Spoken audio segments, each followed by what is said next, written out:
છોટાઉદેપુર જિલ્લાના ચૂસ ગામે ચાલતી કસ્તુરબા ગાંધી વિદ્યાલયની વિદ્યાર્થીનીઓને એક જ બસમાં 75 જેટલી વિદ્યાર્થીનીઓને ઝોજ અને છોટાઉદેપુર વચ્ચે મુસાફરી કરવી પડે છે। ચૂસથી છોટાઉદેપુર ખાતે હરરોજ આવન જાવન કરવું પડે છે અને SF હાઈસ્કૂલમાં અભ્યાસ માટે હરરોજ બસમાં અપડાઉન કરવું પડે છે। શનિવારના રોજ બસ મોડી આવે છે ત્યારે શૈક્ષણિક કાર્યના 2 વિષયના પીરિયડ પણ પૂરા થઈ જાય છે। તેનાથી અભ્યાસમાં મુશ્કેલી પડે છે। સ્કૂલ અને ડેપો વચ્ચે અડધા કિલોમીટરનો અંતર છે। પગપાળા ચાલીને સ્કૂલ સુધી પહોંચવું પડે છે। 75 વિદ્યાર્થીઓને એકસાથે બસમાં બેસાડતા હોવાથી બસમાં અમુક વિદ્યાર્થીનીઓને બેસવાની જગ્યા પણ મળતી નથી। ધોરણ 9 થી 12ની વિદ્યાર્થીનીઓ અપડાઉન કરીને અભ્યાસ કરે છે। બસમાં વધારે પડતા પેસેન્જર હોય તો ભારે મુશ્કેલીનો સામનો કરવો પડે છે। સરકાર જોજ ખાતે ધોરણ 9 થી 12ની શાળા શરૂ કરે તેવી વિદ્યાર્થીનીઓએ માંગ કરી છે। જ્યારે હાલ તો વૈકલ્પિક વ્યવસ્થા તરીકે બીજી બસ ફાળવવામાં આવે તેવી માંગ વિદ્યાર્થીઓ કરી રહ્યા છે।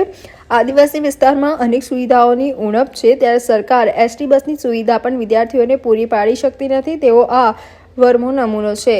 અમે છોટાઉદેપુરથી અંદાજિત 70 બાળકો છોકરીઓ કસ્તુરબા ગાંધી બાલિકા વિદ્યાલય ગમણ ફળિયા મૂકવા માટે આવીએ છીએ બસ લઈને। હા, રોજ આવીએ છીએ। હા, રોજ અમે બસ આવી રીતના લઈને આવીએ છીએ અને મૂકીને જતા રહીએ છીએ। અંદાજિત 15-16 કિલોમીટર। હા, સવારે બી આવી રીતના લેવા માટે આવીએ। જોજમાં ભણું છું અને અમે છોટાઉદેપુરમાં અભ્યાસ કરીએ છીએ ત્યારે શનિવારે જવા માટે અમને ખૂબ જ તકલીફ પડે છે અને મોડી બસ આવે છે અને ત્યાં જવા માટે અમને જતાં જ 2 પિરિયડ પણ જતા રહે છે એટલે અમારો અભ્યાસ બગડે છે। એટલે 2 બસો મૂકવા નમ્ર વિનંતી કરું છું। એક બસમાં 75। કેવી રીતે બેસીને જાવ તમે?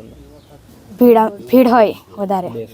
અમે એક જ બસમાં 75 દીકરીઓ આવીએ છીએ એટલે અમને બેસવાનું પણ નથી ફાવતું એટલે અમને 2 બસો કરવા નમ્ર વિનંતી કરું છું। છોજ ગામમાં આવેલી કસ્તુરબા ગાંધી બાલિકા વિદ્યાલયમાં રહું છું।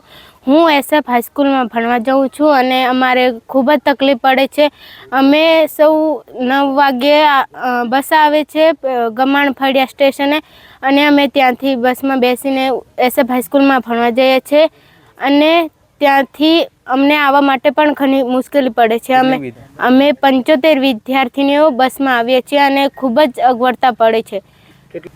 એક જ બસમાં આવીએ છીએ અમે અને શનિવારની બસ અમારે નથી આવતી એટલા માટે અમને ઠેક ટાઈમ પેટ્રોલ પંપ સુધી ચાલીને જવું પડે છે અને આવવા માટે પણ ત્યાં ઉતરી જવું પડે છે। અમારી સુરક્ષાનો પણ પ્રશ્ન બને છે આમાં।